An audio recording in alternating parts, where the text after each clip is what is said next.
everybody. Welcome to Club Pro Chatter, Season 5, Episode 5. Speed limit, Scotty, 55 today. Shoot, it's the end of June, and it's early in the morning, and Scott just got a haircut. We're glad to be here today with you guys and give you some section update and some golf updates. Scotty, good morning. Good morning, G. Always a pleasure. Is it me, or does it seem like June just gone? Gone. Yeah. Well, Scott, we had a big run of tournaments there, and I know that because I just did payroll last night, and payroll was excessive. You had a lot of staff because you were gone a lot. I mean, I was gone. It's been a whirlwind the last week. Yeah. So do you miss that you don't do payroll anymore? I don't miss stuff like that. I miss the day-to-day interaction, running events and things like that. But I do not miss the drop-offs at the bank or stuff. Any of the accounting, I'm fine not doing that. Well, I know we talked before that I have a little different deal down here at the OGC. So when I did payroll, that was really kind of like this Mrs. Snow not going to be happy with Greg. And that goes back to how busy we were in June. I mean, we had the Onika Ridge, we had Meadows, we had LeSueur, you had Tape Mark. I didn't have the Tape Mark. You just had North Oaks yesterday. Throw in 100 holes. 100 holes, throw in Waska and Eagle Creek, then throw in for me state golf. Okay. Yeah, my month really fled quickly. But here we come into July. We're getting close, and I got to calm down. My next pro-am, Scott, is a Faribault. How about for you? Well, I got State Open. You're playing, obviously, Luther, correct? Luther 2 at White Bear. Yes. Yeah, but my next pro-am. Yep. Wait. Don is not inviting you back to Edinburgh after the 93 incident? Yeah, I don't blame him. No, it was 96. It was pocket 48s. No, I don't blame him. And again, that was 2 years ago. And I'm Don's a faithful listener of ours. And Don, I am not offended. I get it. I probably don't deserve an invite, and it's okay. I probably should be here on Friday nights anyway. So it's all good. Scotty, we got an elephant in the room that we have to talk about, which was an apology. Yeah, it was an apology that really didn't happen, but it kind of happened. But to the magic of editing, we kind of ixnated out when we had our guest on last week. Do you want to elaborate a little bit? Or excuse me, a couple weeks ago. Do you remember? You're giving me that blank stare. Apology. What elephant in the room? Well, do you remember our guy came on kind of shirtless and but Chris? Wasn't that edited out? Yes, it was. And so again, that was just we're going to do a blooper reel at some point. It was kind of an apology for the fact that we had to edit a lot of that beginning stuff out. Yeah. And maybe I just want to share that with our listeners as to the magic of all this, because it was awesome. It's for sure bloopers. I mean, it's pretty crazy, Greg. We're season 5, episode 5. We got to be getting close to 40 or 50 of these. So there's going to be a ton of bloopers. I'm really looking forward to the dementia unit with you and all your names that you keep forgetting. I've had a rough year. And we might have to take you in to a memory care unit at some point, but hopefully it gets better.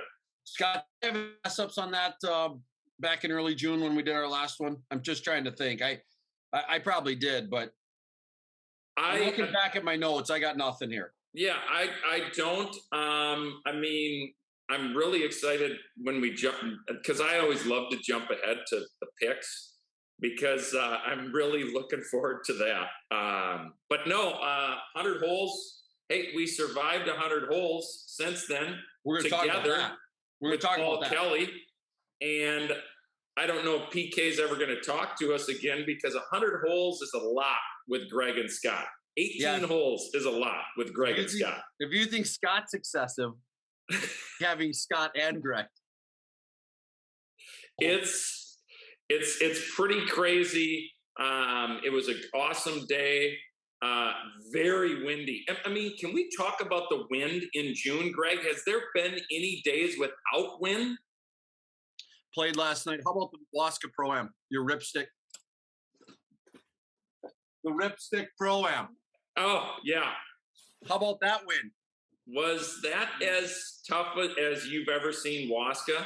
Well, I shot 85, as you know, so the answer is yes. I didn't find a comfortable shot out there. I didn't have one. Yeah, yeah. It's with that wind, with the greens, and I felt like the whole locations were the best they've been, but everything else was as tough as it's been. Well, you nailed it. And that day of 100 holes, we were blown away out. There was lots of wind. So you're right. June's been windy. It's been dry. We're drying up like nothing out here. I'm sure Waska needs some water too. There's only so much you can do. But all right, Scott, let's move on. We got a special guest here today, one of our good buddies, Jack Wawro. If we could bring on Mr. Director of Golf up at the Cragun's facility. And the reason we're having Jack on, Scotty, is because we have a pretty big event coming up that the Minnesota section is proud to be partnering with. Jack, why don't you recap everybody what's happening and tell us about the old Canadian tour a little bit? Well, thanks for having me back on. I used to be one of the hosts for a while there once Scott would never show up or Greg had a heart attack or whatever it was. Anyway, yeah, huge tournament coming up in August. August 22nd is when championship week kicks off. 156 players, PGA Tour Canada event.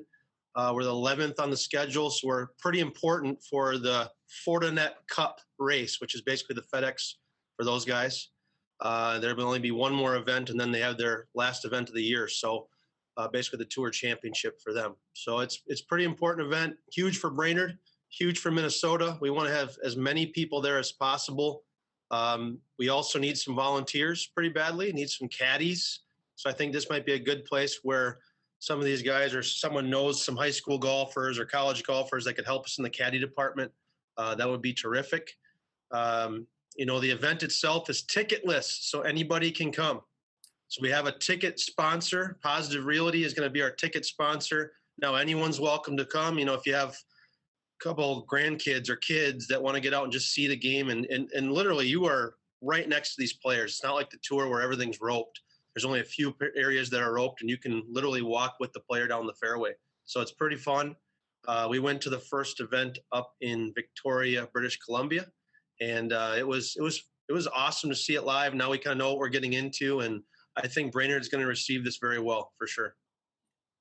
Ticketless and sponsor ticket. Explain that. So the sponsor basically paid the ticket fee for everybody. So that's kind of how it works. An admission sponsor. So they've paid the ticket. There's no tickets involved now. You literally come through the door and you can walk right onto the golf course. Only thing we ask, if you have a little extra money, please donate to our charitable fund. It's the CRMC Charitable Fund, and they'll be right at the gate to take those donations. So pretty fun. Now anyone's welcome to come anytime. Can't beat it. Jack, how many, so obviously it's the Canadian tour, but how many events are outside of Canada? And then a little follow-up, what was that place like that you went to for the first event? Because we've got some ripsticks up in Canada, and all of the golf courses up there look unreal, like Brainerd on steroids. Sure. Yeah. So, the Victoria was beautiful. First of all, it's kind of, I don't know what to say. It's like Seattle. It's like that huge tree. Like all the trees are, like a pine tree here is beautiful, right? It's like times 5 there. They're just gigantic. The course itself was completely different than here. It was, there's not a lot of land on that island. So it's kind of landlocked, private course, narrow, 6,400 yards, completely different than here. Beautiful, but at the same time, just, different. Some of the events that they're playing now, you're starting to see they're getting to more resort golf. They're working their way through Canada, and you're starting to see them kind of play something similar to Brainerd. In terms of this is the first event out of the United States ever. I think that gives us a huge advantage. One thing that people don't realize, 85% of those people on this tour are from the United States. So they're excited about this event. Their families are coming. Their friends are coming. Obviously, there's no travel over the border. It's a lot easier for them to come to Minnesota than anywhere else. I think we'll see an uptick in people bringing their own caddy compared to using a caddy. So that will probably help us a little bit. But we'll definitely see an influx of people coming to watch this event, to watch their particular player they're excited about. So. Follow up to that, then, Jack. What kind of scores were being shot by these guys on the 6,400-yard golf course? Yeah, I thought they'd, light it up. My number in my head was 7 right away. We actually set the cups with the superintendent. It was a lot of fun. He's been there for 20 plus years, and he was trying to make it, a little bit more difficult, and they still got to 7. So 7 each day. They had one little rain day that got them somewhere in that 3 range.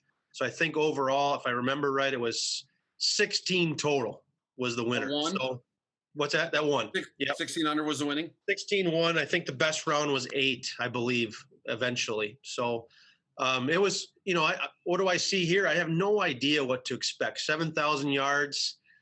It can be difficult. We can make it pretty difficult, but also it's wide open to them. They can kind of bomb it out here a little bit. We made it a little bit easier with all the renovation. That was the goal of the renovation, to make everything's a little bit more playable. We'll stretch it as far as we can. And I want to see them make eagles and birdies. That's what the fans want to see too, as well. So hopefully somewhere in that 6 range each day too, And what courses are they playing? Because obviously, as we've talked about, there's a lot going on at Cragun's, a lot of changes. I think every hole is being touched in one way, shape, or form. So what holes are they playing for the event? Loaded question, Scott. How much time do we have? I actually have a map here, and we have 40. Put the map up. We have 45 holes in the map, and 18 of them are circled. So those are the ones we're playing. But to be honest with you, those 18 are now open, all of them. So they're all renovated or new holes. And we've done a little bit of cart path only work to try to make sure that they're growing in a little bit better. But they're playing, the front 9 is going to be 9 layman holes on the front 9, basically going around the lake. Those are all open, ready to go. And then the white 9, the completed white 9 will be their back 9. So if you guys can remember this, Dutch 9 finished by the clubhouse with bunker par 5 home and 2. That is now a huge, gigantic pond that's almost done. They have like 2 more days, and that'll be a home and 2 par 5. Obviously, the deck is going to be our VIP area. That's where everyone's going to be. Food and beverages included. Great place to view from. We actually have a concert on Saturday night, and the concert's going to be right next to that 18th green. So as soon as the last putt drops, 20 minutes goes by, concert kicks on, and all those people on deck are just watching a concert. So kind of a fun little deal. But yeah, the course itself is a little bit of a combination. It will change the next year as well. An example, though, of kind of what we're doing. I mean, you guys played it. I don't know if you remember this. The one that went to the old Gambler's Hole, the par 5? Yep. We didn't like it as a par 5. We had a committee meeting on it. Tom was a big, he was, trying to figure out the best solution, and we decided to make that a par 4. So we actually removed all the bunkers on the left, removed all the fairway on the left, moved the tee boxes up, put a bunker on the right, and that will reopen here. We did that in 3 weeks. So that'll reopen probably in a little less than a week, and that'll start obviously growing in. It's all sodded, so there's, it really truly is ready to go. But that's the extent we're taking to make things correct. It also gets us to a par 72 on the layman course. So it's kind of important, I think, that way. But it was a 500-yard par 5 when we have other holes that are 600, 550. It just didn't make sense. Now it's a 450 par 4. So just kind of neat that, Cragun's truly is not skimping on this. They're trying to make it the best possible course they can. So, well, Jack, sorry, Greg, I actually liked it as a par 5 because I birdied it both days. So can we? Yeah, there's that. And Jack, the Dunnix people, they're okay with all this, or they go, "What are you doing to us?" How can they be mad, Greg? They're getting paid. Well, that's a good point. Change orders are always interesting. At the county level, we talk sometimes change orders are confrontational, or they can sometimes not pan out. And I don't want to get into all that because I'm sure I've talked to Pepper a little bit about this. I'm sure this is a tough way. Like, who's paying for that? Are we sure we agreed with this? But I'm guessing that you said it already, that Cragun's is kind of ponying up here and wants this to be awesome. And that's got to be fun for you that you're able to go, we don't like this. Let's talk about it. And if we got to throw an extra 400,000 at it, let's do it. Yeah. I mean, it's a tough decision. Obviously that's Eric's decision. And I'll give him a lot of credit. He really is, thinking about these things and trying to get it right for the future. Yeah, I mean, I think Dunning loves it. I mean, obviously they want to get it right too. This is their name on it as well. This is going to be a stepping stone for them in future, jobs that they have. So I just think it's important to get it right. Tom's been easy to work with that, but yeah, there's some moments where we go, is that worth it? Is a $50,000 bunker worth it at that point? But things are starting to really take shape now, and I think these little finishing touches are big. I really do. How does one qualify for the tour? How does one qualify for this event? And just so walk us through this. Obviously, there's a lot going on in the landscape of golf with LIV, and we've talked about it on the show. But talk about how someone gets onto the Mackenzie Tour, then goes on to do some of them move on to Corn Ferry? Where does this fall in the stepping stones to the actual PGA Tour? Well, first of all, it's no longer the Mackenzie Tour, so you can apologize next week to the new company called Fortinet. Fortinet. It's the Fortinet Cup, and they are the official sponsor of the tour. Mackenzie's out. But yeah, it's Q School to get on the tour itself. Obviously, that's done before everything starts off. Now there's just like the PGA Tour, they're ranking them based on points. To get in this event itself, you have to be part of the PGA Tour Canada. There's a list going down of alternates. For example, I know Andrew Israelson really well, and he got in to the first event as 12th alternate. So, but they tell him on a Tuesday, he's 3 flights to Victoria and playing on a Thursday, first group out. So it's a tough go for these guys, but they're excited because they got in, right? So that's one way. We have a qualifying event at Deacon's Lodge on Monday the 22nd. It's open to anybody. I forget I think it's $220 Canadian. Greg will do the quick math on that for me. Anyway, you can get into that event. 156 players at Deacon's on the 22nd. Top 8 get in. So Greg, Scott, 8 spots, 1 round at Deacon's. Scott, are you going for it? I was just going to look at my schedule, but Greg, 220 Canadians, only 170 USD. Dirt so cheap. It's not that much. Pocket change. Yep. Well, I mean, the other thing of it, it's a round at Deacon's. It's a round at Deacon's for that price, right? It's nothing. That we do anticipate our qualifier being full, really close, just because it is the first event in the United States. I also think there's a Dakota Tour element to this, where they're going to come over and try to qualify.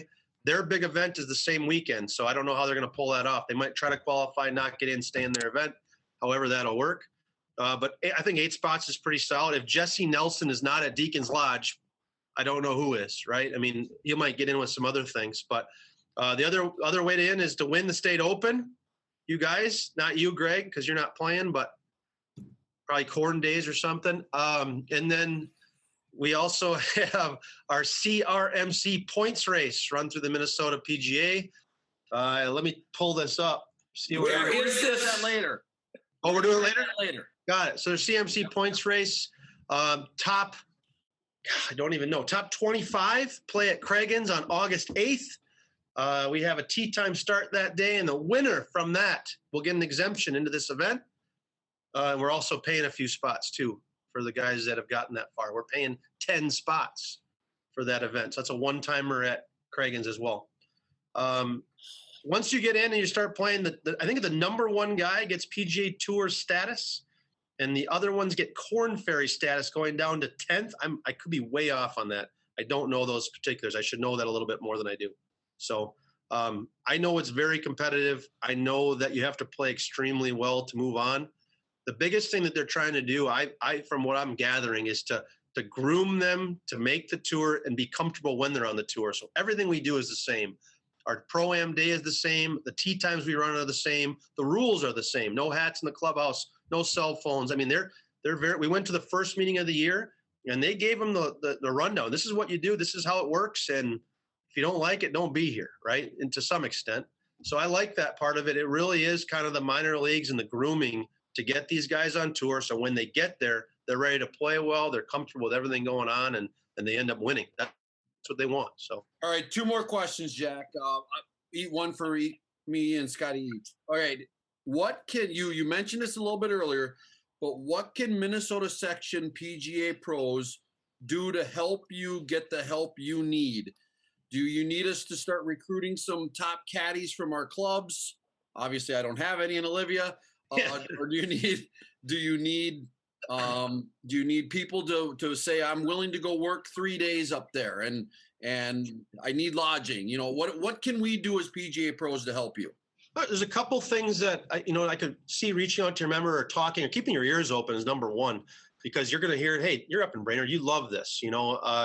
We want people to attend for sure. That's what we want more than anything. We want people to be there, have fans there, create that atmosphere. We need help in the caddy department. We really don't need a lot of help in the volunteers department. We have 25 or so left.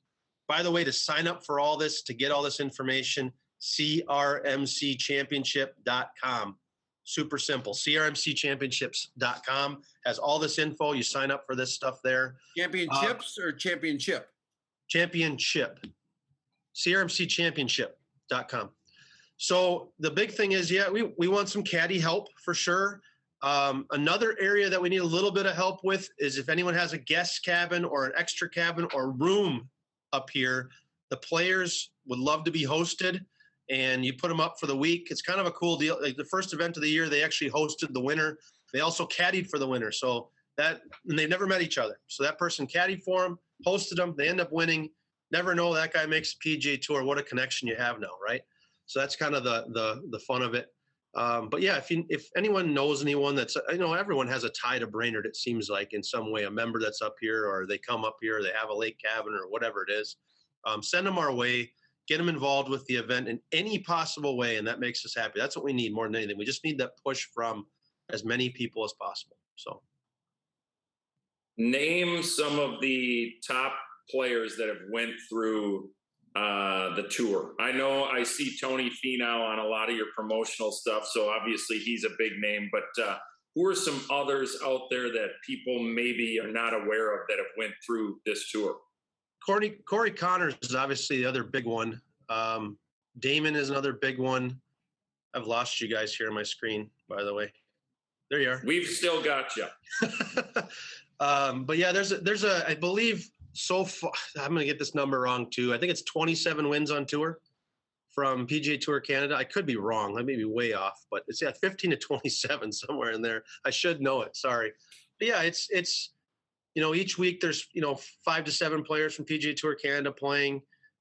Obviously, they're not winning every week, but they're placing, they're making the tour, they're making their card. I mean, it's an important stepping stone for them for sure. And just getting the Corn Ferry is a big deal for sure too, as well. So it's not just PGA Tour; it's Corn Ferry as well. Well, Jack, thank you a ton. We're going to ask you to kind of stay with us here because we do want your help for the CRMC points update when we get the Tones report here. But we got a couple other housekeeping items, and if you feel you can chime in, we don't mind. So, first one to go off is we're going to recap our U.S. Open picks. Scotty's had a really good year. I'm struggling in all aspects. I had this thing won. I had Morikawa, Rahm, Koepka, Rose, Zalatoris. Scotty had Thomas, McIlroy, Fitzpatrick, Matsuyama, and so there was a point there where this thing was locked up. I mean, Zalatoris was doing well, Rahm was doing well, Morikawa was leading, and we did best 3 of 5 in relation to par. And then all of a sudden Sunday, where were we, Scott? When all of a sudden Sunday came. And it was like, were we at Grandview? We were at Grandview. And it was like, I'm losing. I'm going to lose again. I had a chance to win this, and it was going to be 2-1. And then I was going to win the British Open, and it would have been tied, and I would be coming up on this. And it just all fell apart for me, Scott. I don't know what's going on here. But by the way, we still owe you some stuff from our first one with Sorensen. Well, it's okay. I'll collect from Jeff tomorrow. We have our match play match tomorrow. Well, that's right. Yeah. So, but I will have to say, Greg, out of the top 6, we picked 5 out of the top 6. And the only one that we didn't pick was Scotty Scheffler, where both of us were just kind of like, whatever. We didn't want to pick him. Yeah. Yeah. But yeah, I mean, I just felt like, and I said it on the show, I just felt like Matt Fitzpatrick was the only guy that had seen this golf course under tournament conditions. Granted, it has been switched a lot, but he stayed in the same, you talk about hosting, Jack, he stayed in the same house that he stayed in for the US Am, slept in the same bed, and ends up winning the US Open. How about that for hosting? He should buy that bed, bring it home. Yeah, it actually was a really similar deal to the one up in Victoria, honestly, when I saw that. It's so yeah, Fitzpatrick with his first major. I mean, Zalatoris, the guy has finished in the top 10. Him and Rory are the only two guys that have finished top 10 in all three majors so far. So yes, and thank you to Hideki Matsuyama for the nice Sunday charge to put me over the top over you. Crazy. It was crazy. What did he shoot? Didn't he shoot 4 under on Sunday? 5 under, rounded the tournament. That was the low round of the tournament. So crazy. Yes, what I'm most looking forward to is the format that you put together for the Open Championship picks. No, I told you this already, that you're picking the format, because everyone I pick is, and you need to think about this in the next 20 minutes, because everyone I picked has been a flop, and I haven't won a one. Jack, I have one question for you. You used to be the best chipper I know. You went through some tough stretches with chipping, so putted everything. Have you tried or attempted this cross-handed chipping idea? I tried it like 2 times, Greg. It felt like my arms are going to break. So I've amazingly, my chipping has gotten better, but the one thing that's kind of weird, I used to chip with only one club, 56 degree, no matter what. And now I'm using like 7 different clubs. That's helped me. But cross chipping, no, it doesn't even look right. So I can't do it. But I have seen quite a few of our members now trying it because they saw it on the US Open. So funny story here, Scott. Just so you know, when Jack used to give a lot of lessons, he would say, he goes, "Oh, I teach that you use a 52, you use a pitching wedge, maybe a little scraper 9-iron," but he never did it. It was always 56, turned down, open, half open, played over. He did whatever he had to do, but he was one of the best chippers I knew. And I guess Father Time must have caught you as well, Jack. But yes, you're coming back to being one of those top 5 chippers that I know. I'd bring over that 9-iron and show them in the lesson, though, and I just blast it over. And I'd go, "Well, it works for you." All right, let's bring on Tone, our tournament director. We're going to do state of the tournament, or state of the tournaments, let's call it. Tone, good morning. How are you doing today? Morning. How's everybody doing? I'm doing awesome. I'm doing well. I got 2 of my best friends on with me, so this is a great day for me. But we want to know what's going on in your world. You're busier than busy, and I know July kind of brings some of that. But why don't you? Where do you want to start us today? I think we should start kind of a recap of June. You know, I always say that June is the busiest month for me. When people ask, you got start with the Senior Open, go to State Open qualifying, tape mark, and now we're kind of at the end of it, prepping for the State Open this whole week. So it was a busy month. Crazy how fast it went, but we had a lot of good play going. You know, kind of starting with tape mark. I know we talked about that in the last episode. Obviously had Angus Flanagan defending his title with an impressive 61 course record at Southfield on the last day. I mean, there was a lot of 59 watch going on those last few holes, so that was pretty exciting to watch. And obviously our team champions of Don Barry, Sean Irwin, Scott Grosnick, and Bill Sullivan. Overall, it was a great 3 days of the event, and glad we got little to no weather. I think it rained for maybe like 20 minutes. And other than that, we got through the whole thing. Tone, didn't Angus bogey 17? He did. I see that? Can you tell us what happened he was sitting at what, 10 under? Yeah, he was 17, 18, the 2 par 5s? Yeah, he made about a 20-footer or so on. Scotty's got something. He was finishing on the front 9, Greg, so he did not have par 5. He bogeyed number 8. So, okay. Yeah. Bogeyed his 17th hole, which was number 8 on the course. Okay. Thank you.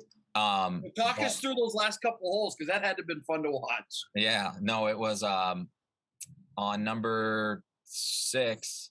that par 5. He birdied that, and then 7, he made probably like a 15, 20 footer kind of curved putt right in the heart, and you thought like, man, he's just making everything. He's got to finish this out. On 8, he hit a drive, and then his approach shot just went a little to the right, and he had like a chip, I'm pretty sure. And then just that whole location, it was kind of on the right side of the green. I think it was like more like middle right or something. And then it just his chip just kind of rolled out a little too much, and he just couldn't make the comebacker, which kind of killed the momentum a little bit.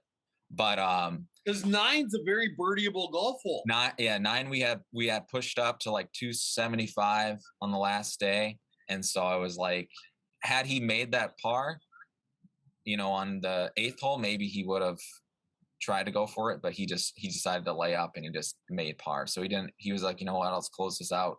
I think Trey Fessler finished second. He was 13 under, so he was 3 back. But yeah, it was exciting to watch, and to have a 59 watch was pretty cool, and created some buzz. Scott and Jack, you guys both played the tape, Mark. You got anything to add for what happened there? I have a question for Scott. So we tied, Scott, at +10. Only you played one more round than I did. Does that count as a tie? Or do I win? I think I won. No, you do not win. I will tell you the worst is your team making the cut and then you not making the cut, because your score doesn't really matter, and whatever it shows on the scoreboard, it doesn't. Like, you're just trying to help your team make some birdies and be there and help them. And my team played great. We finished 4th, which honestly, the scores of the teams in front of us, there was no way we were going to catch them. I mean, we shot 52 under over 4 rounds, which is, 17, 17, 18. And we were 11 shots back. There's no way we were going to catch it. So my guys love it. We have some stuff going on our team, so it was a great weekend for us. I will say, great job by Tone and the team. I thought Southview was in great shape. I don't know about you, Jack, but I thought it was excellent shape. And hats off to Alex Gaugert, not to be overshadowed. He shot 63 on Sunday, low section pro to finish 3rd. So impressive round by Alex. I think it was bogey free. And I think he's only 1 under on the par 5s. So I was like, hey, you just clean up that par 5 score, and you're right there at 61, 60 as well. So all of a sudden he's going to stop being a caddy and start being a player. Yes, exactly. He's a great player. I actually went to the Players Championship, walked in to the gate, and there was caddy day to hit the shot on Sawgrass 17. And it was him hitting the shot on, I mean, literally, I'm walking, I go, that's Alex hitting a shot. And he hit a shot on 17. He just peered it right at it, too. So he's a player.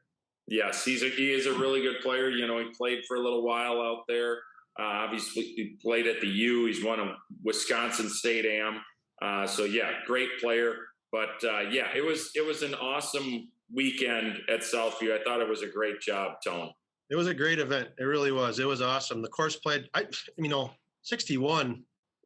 Scott, I don't know about what you thought, but I mean, that's pretty darn good. I don't care what course you're on, but it was playing firm and fast. So, and it was windy on Sunday too. It's not like it was a bluebird perfect day. Here we go. So, but I'm just saying that 61 is impressive.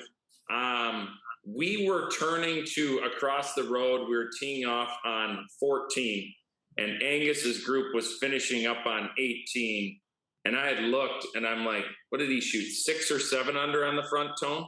He shot 29. Yeah, he had it going. I'm like, this could be really, really good. And yeah, sure enough, 61. Very, very impressive.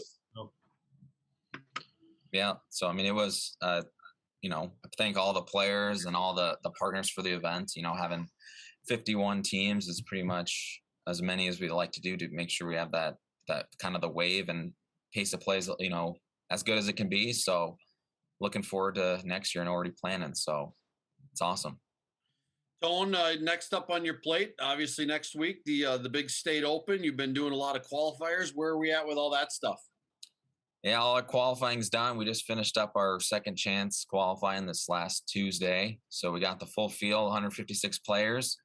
Pairings are actually going out right after we edit or end this podcast. So we could do a couple featured group mentions. Who's Scott playing with? Oh, I'm gonna have to look that one up. No, I wasn't on the featured list. I got some highlights. I don't know if Scott's not. I mean, I could find them, but oh, here we go. I got Scott right here. So Scott would be 920 off of 10 on day one, which would then be 220 off of 1 day 2. Playing with 2 amateurs, Brennan Hockmuth and Kurt Lambert. Don't know either one of them. So looking forward to it. There's Scott. Is it any relation to Andy Hockmuth? Remember Ooh, Hockmuth? The Hawk. Remember the club car guy? The Hawk. Hawkman. Did I say Muth? Oh, Hawkman. Sorry. I might have just added. All right, who's No Jack relation. Wawro playing with, Don? All right. So Jack Wawro is 230 off of 1, and then that would be 930 off of 10. He's playing with Landon Sauer, who's Chris Sauer's member's son, and then Connor Glenn. Nice. So, yeah. So those are your 2 groups. Thanks for the tea tags.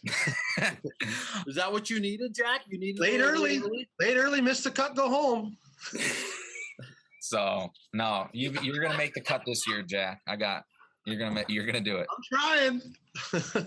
A couple of our featured groups, the 830 off of 1, defending champion plus our 2 open champions from this year so far. We got Cecil Belisle with Andy Smith and Derek Stendhal. So That's beautiful. all our open champions together from this year and last year, and then we have a kind of a former champion group and also current tape mark champion. We have Angus Flanagan with Brady Matson and Andrew McCain. All right. That's a fun little group. I just talked to Mr. Wawro about one of those gentlemen today. That's awesome. And then we got the other ones are kind of former champions as well. We have Don Barry with Ben Grieve and Troy Johnson. And then kind of a little bit of the older generation. I won't say older, but a little older. Mike Barge, Bill Israelson with Dave Potus. So two former champions and Dave, who's a very good player as well. So that's a grouping in itself right there, those 3 guys? Yes. It's a lot That's a lot. That is a lot of experience, all pretty much Hall of Famers right there. Needless to say, Scott, we are very far from the featured group, from those names that we're hearing. Yeah, notice how when Tone had to look for you and I, he had to like get way down in the papers here to find us. It's okay. It's not on the highlights. Oh, well, it's tough. How many? Okay, Tone. So, talk about this a little bit because Jack and Greg and myself come from a generation where we're used to playing 2-3 times a year at Bunker Hills. They used to have the Pro-Am. They used to have another one, the State Open. And for probably 5-7 years, guys, we were there 2 or 3 times a year. We haven't been there since 2016 in the State Open. I saw Tim Brovel. What's that? 2018, I think. 2018. So it's been a while, and before then, it's I saw Tim Brovel the other day, and I said, Tim, I just realized I haven't played bunkers since the last State Open, which is pretty crazy because we're so used to playing it a lot. When is the last time you guys played it? State Open. Yeah, Greg? For sure. So I played it in pandemic year because Michaela was playing in that one featured. Oh, the high senior showcase. The showcase. So we went up for a practice round. So that would have been the spring of 2020.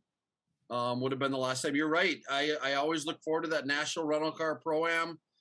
We love that deal. And yeah, we don't play there much anymore. So this is good to get back there. And I know it's kind of had been our home of golf forever. And that's where Tone is right now, I believe. Right, Tone? Yeah. We're your Bunker Hills office. We're I'm here at the bunker today, so we're painting and finishing all that and selecting holes today and getting all the signage tomorrow. So, yeah, this would be my first state open here at Bunker. I did as an intern in 2016. I helped Aaron out with that, but this is more kind of determining that. And the course is in really good shape. We're growing out the rough. We've been growing it out a little bit and to give the course a little bit more defense, but it should be a good 3 days as long, hoping the weather holds up. So it'll be a fun event to have. All right, Tone, let's why don't you and Jack take us home here on this, give us a little CRMC. Jack kind of previewed it a little bit, but now talk us through this points list. Now that we know there's money involved, Scott's ears kind of perk up and he's ready to know where he's at. Trying to find the points list. Well, Tone's going to help you. Yeah. So, yeah. Well, as Jack mentioned, just one thing that stayed open. Obviously, the winner gets an exemption for that, so that's one. And then obviously we have our PGA Professional points list. It's under for you, Scott. It's a tournaments and then CRMC points race. Then on the right side, there's a click here to see the standings. Okay. So I thought you were on it. I think you're close to the 25, but you're not current. We only list the 25 on the website. So Jack's ahead of Scott right now? I think so. I could pull up the poll. That's where Greg says. That's right. Do I have to have the app open? I'm on the website and I can't find it. Maybe It's on the internet, Scott. I am on the internet. Use the Google browser. Point standings. I don't see him on there, but I have no idea how I'd be ahead of him. So, but I am. It's all about playing. It's all about playing different things. So, yeah. So we got 25. The top 25 after our last event. So we got the state open next week. And then the following Monday, we have the final Luther event for the point standings at White Bear Yacht Club. So those are the last two events to get points. And then after that, the top 25 will go play August 8th for the spot. Tone, if I win the Luther, do I have a chance to get in this top 25? I think so. Because, if you win a Luther, you get 45 points, so you'd be close. I'm at 24, Greg. Yeah. So probably after state open, you're probably going to need at least 30, 40 something. So there's a chance. And you're hot. You're hot. Chip, chair, and a chance. I did beat Trey Fessler at Le Sueur. So I just want everybody to be aware of that. And then I followed up with 85 at Waska. So what did you do at the next one? 78. Nice. 72, 85, 78. And then I had to do payroll. So all right, Tone, that's a great update. I'm looking forward to this next couple weeks. Jack, you got a ton on your plate coming up here with all this. So good luck pulling all that together. Let's move on to well, actually I wore this today in spirit of our next deal. I wore all black today. All right, I got the black. This used to be Jack Wawro's deal, but you guys notice that these LIV tour guys are dressing in dark colors? You guys noticing that at all? Or is it just me? I've noticed in the interviews, Yeah. I noticed that they're all wearing black a lot. Lots of dark colors, and it feels. Here's what one of my buddies says, Jack. You might love this. He goes, "You remember when Hulk Hogan became Hollywood Hogan, and he turned into this dark beard, painted it all up, all dark clothing." That's kind of feels like what some of these guys have done. Phil Mickelson for sure got the scraggly beard, all black clothing. It seems like every day. I don't know. Something about it feels a little weird to me now. Scott, any thoughts? Well, let's just be honest. These people are not Hulk Hogan because Hulk Hogan used to come out to "I am a real American," and these people are not real American. Not when he was Hollywood Hogan. Yes, but I'm saying when he was a regular Hulk Hogan. Right, but he became a I villain. am a real American. Fight for the rights of every man. Jack, did you get into WWE or WWF? No, not really. Hacksaw Jim Duggan. I don't know what he was, but I like that guy. Oh! Yeah. Oh! Scotty loved the WWF. Scott, come on, talk about this a little bit. Bill Mickelson's got Hollywood Hogan on us. Yeah, it's just kind of crazy, and yeah, it's dark. I will say, hey, they're doing a good job. They finally have a leaderboard on their website, which is nice because the first event didn't even have that. I mean, the scoring for our section events is way better now that everybody uses the app than the LIV. So that's the big thing with this tour, that I'm not going to take it seriously until they get all the logistics going. I mean, the pairings, the 1 week it was DJ Phil and some guy in a man bun that I had never heard of. So we've got a lot of stuff that just, I don't know. It's still just a money grab. We'll see what happens now that it's in the US, if anything changes at Pumpkin Ridge. I'll definitely check in to see scores, but I'm not going to watch it. I've watched the coverage and it's not great. Jack, go ahead. What do you give us some thoughts? I don't know where I stand on all of it. I can hear where Scott does for sure. I think it's a mess, that's for sure. Right now, a mess to have both going on. I think it'll end up with them teaming up in some way. I really do, or coming up with a collaboration. There's no reason for them to compete against each other right now. But I think we look, not we, but both tours look pretty foolish right now, a little bit. It's hard to say. That's my take on it, I guess. Tone, any thoughts? Yeah, kind of just, kind of what Scott and Jack said. Well, it's kind of pretty early to see where this is going. I think right now, a lot of people, there's just a lot of, nobody really knows. Like you said, Greg, that like I was trying to follow the first event a little bit just to see what was going on. And I'm like, well, where's the scores? What's going, so I kind of phased out and I was like, whatever. And I kind of feel the same thing for this next one. I don't know if it's really going to last, but I think it's going to change the tour in some way. So if it is a collaboration or whatever, we'll see kind of how that all plays out. But anyways. They are very disorganized right now. They're very disorganized. It's crazy. And I agree with that, Jack. And I'm going to rock the boat a little bit. I'm going to take it a step further and maybe say something I shouldn't, but that's okay. That's what I'm here for. I think the PGA Tour has screwed this up immensely. I can't even imagine why Jay still has his job. The reason I say all that is because they panicked and they've given the players everything that Phil Mickelson has asked for. And so now it makes that everything that Phil said kind of looks like he's right. And I don't get it. I'm sitting here going, you're the best organization in the world. You run the best events. Why are you panicking and creating a different version of the FedEx? And now you're revamping your schedule. And now you're doubling these purses and giving them all this money. And none of it makes sense to me. It's all panic move. It's all reactive and suspending players. What are you doing? Now the DP World Tour goes, we're not going to suspend anybody. It's fine. And so now the PGA Tour is getting in bed with DP Tour a little bit more. And it's like, the leadership has been, I'm distraught at the PGA Tour leadership and how they've handled this, because I think you guys all said it. They're disorganized. It doesn't really matter what they do. You're never going to keep up with Saudi money because, again, these guys drop $1,000 bills out of their pocket. I mean, they just drop them and people pick them up as they go. So why would the tour do this? And I have a strong opinion here that I can't believe Jay still has his job for the way he's reacted to all this. Mickelson doesn't want to leave. Ian Poulter doesn't want to leave. Some of these other guys, they don't want to leave the tour, but Jay says you're all suspended. So he better figure this out like now and go to what you were saying, Jack, and get in collaboration and make it happen, because all of us will win eventually if we can have all these different events and have different viewing options. Doesn't mean we have to watch them all, but we have different options. And so I wanted to come on and say that I am just angered at how the PGA Tour has handled this. Well, it's almost like the PGA Tour didn't think that this was ever going to become a realization. And they just kind of, well, this is never going to happen. Our guys aren't going to jump. And then when enough of them did jump, all of a sudden, like you said, Greg, they panicked. But the biggest concern for me as PGA members is us four, we're all PGA members. The Ryder Cup is seriously at risk.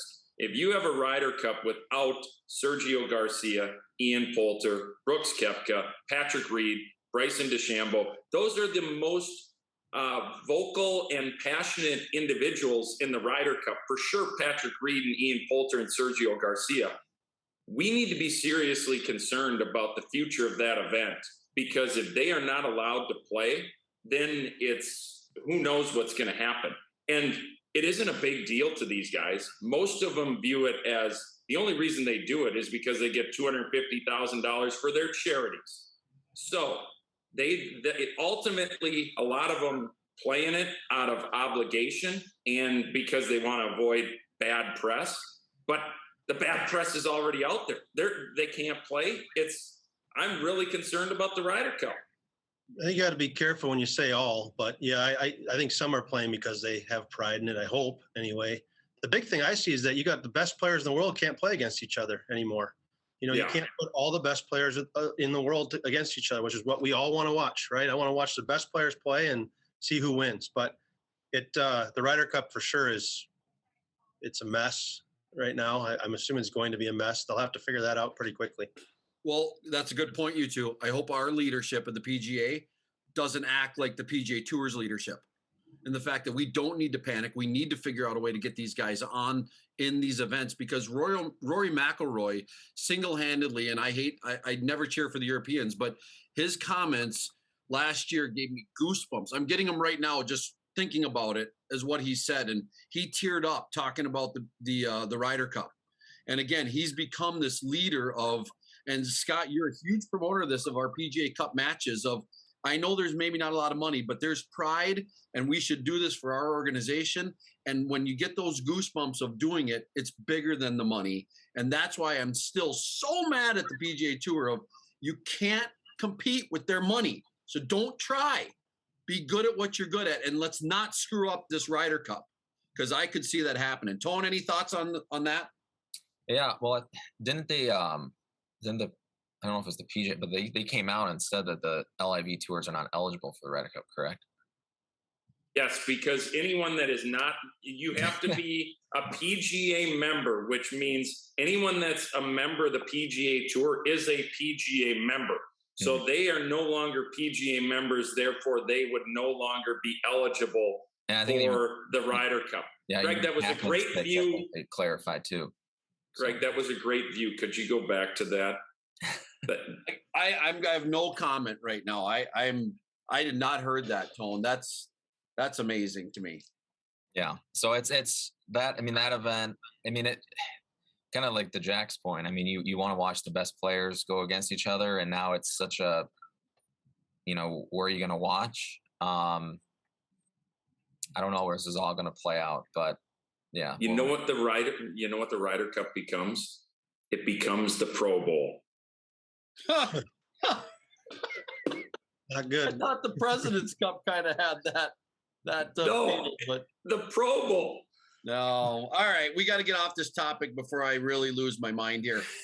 All right, British Open picks. Well, let's call it the Open Championship. They don't really use the term British Open anymore. We can call it that if we want. But St. Andrews, home of golf. Scott, what format are we gonna go with here? Tony, you gonna pick with us? We've got all four. Yeah, let's have four people. I got room for four on my sheet here. So here's going to be the format, and we're going to let the order is going to be Jack, Tone, Greg, myself. We'll let our guest host come up and pick first, Tone second, Greg, who hasn't won yet, and we're going to stack the deck against me. So what we're going to do is we're going to do total money. So pretty much if you get that winner, you're going to win it. We're going to make it as easy as possible. So total money, everybody gets 4 picks. 16 players, that's good. That's good. Yep. You can pick from anybody? Anyone. Anybody playing, Jack? Where's that? You guys got that list in front of you already? No, we just go off of our memories. I'm first? You get the first. Yes. Are we snake drafting, Scott? Or you get snake draft. Snake draft. So I'm coming back around. I get 2, right? Yep. All right. Easy pick for me. It's Rory McIlroy. That guy's higher than a pistol right now. I think he wants to win more than anybody. I know he's got a high ball flight. I don't care. That's a good pick. Tone. All righty. want to say he's been playing well. Talked about him a little earlier today. Scotty Scheffler. Can't rule the guy out this year. Can't go against him. All right, I got two guys in my head, but I think I can get this other guy on the comeback. So I'm going to take Justin Thomas for this first pick. Well, Hey, Greg, Scotty. we know you're going to pick Justin Rose, who hasn't done anything in any of the majors, because you picked him for every major. But he played well at the old U.S. Open. Like 2 rounds. Yeah. Yeah, but all 5 of my guys made the cut. Scotty didn't. He had Cam Smith. Okay, so I get get 2 Rose picks. late. I get 2 picks here. That's right. I am going to go with, to win his first Open championship. Seems like he could have won the U.S. Open if he didn't double 18 on Saturday. John Rahm, I'm going to go with. And then I'm going to go with,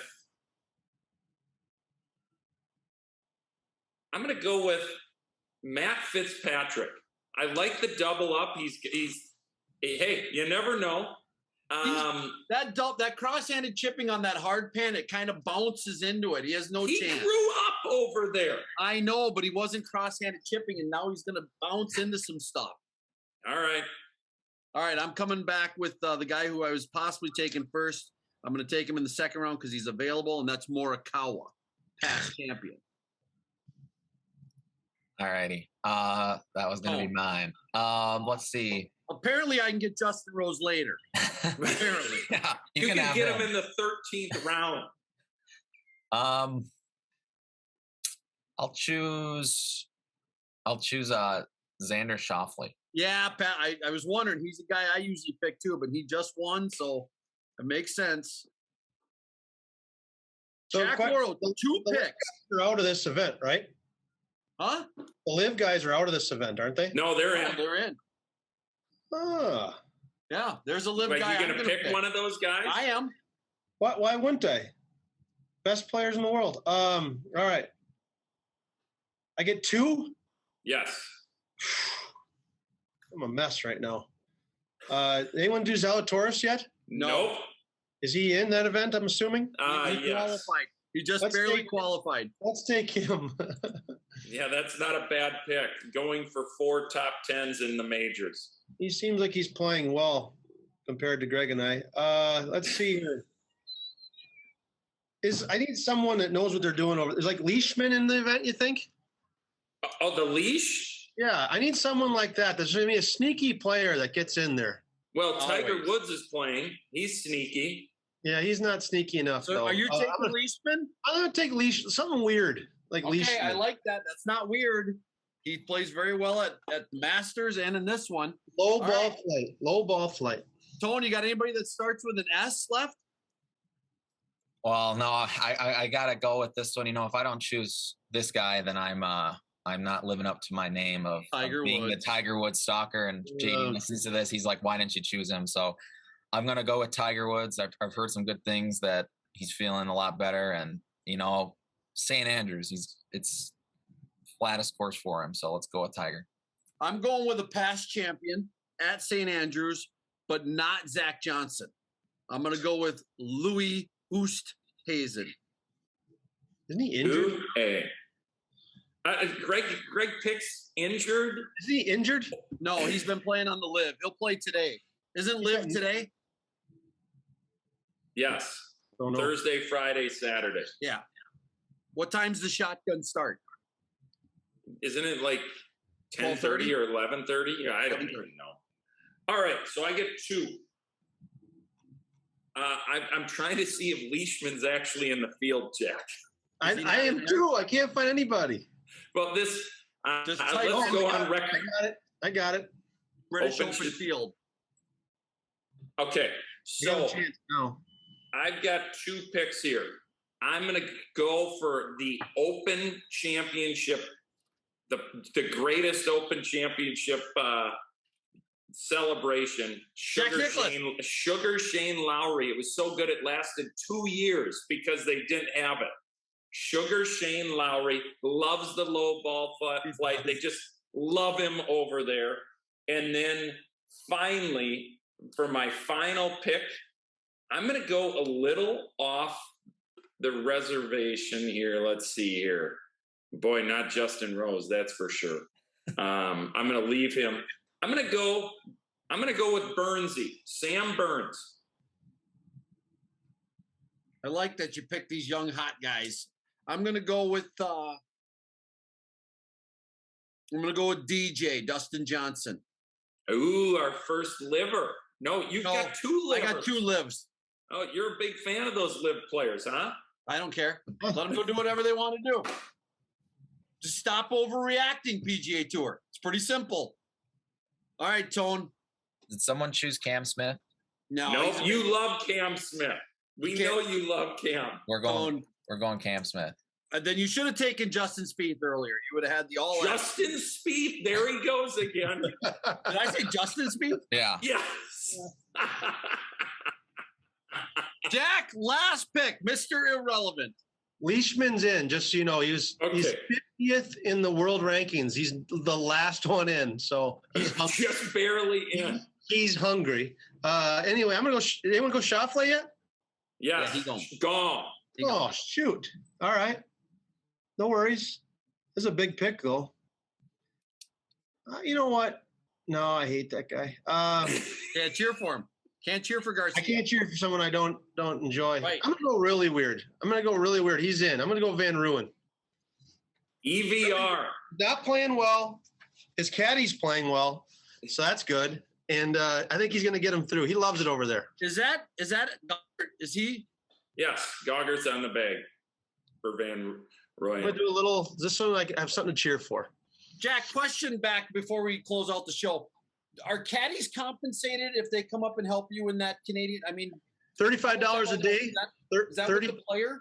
$35 a day. Yeah. So they work for the player. As soon as you get those two connected, they work with each other. And then, I would say plus tip for sure.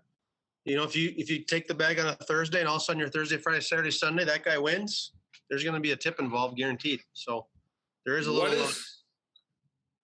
What is first place check? 50 G's. 50 G's. 10% of that, I believe, is $5,000, Greg. Well, Scott, I probably won't qualify, so maybe I want a caddy. All right. Imagine, hey guys, thanks for a great show today. Club Pro Chatter Season 5, Episode 5. Episode 6 will come to you in the middle of July.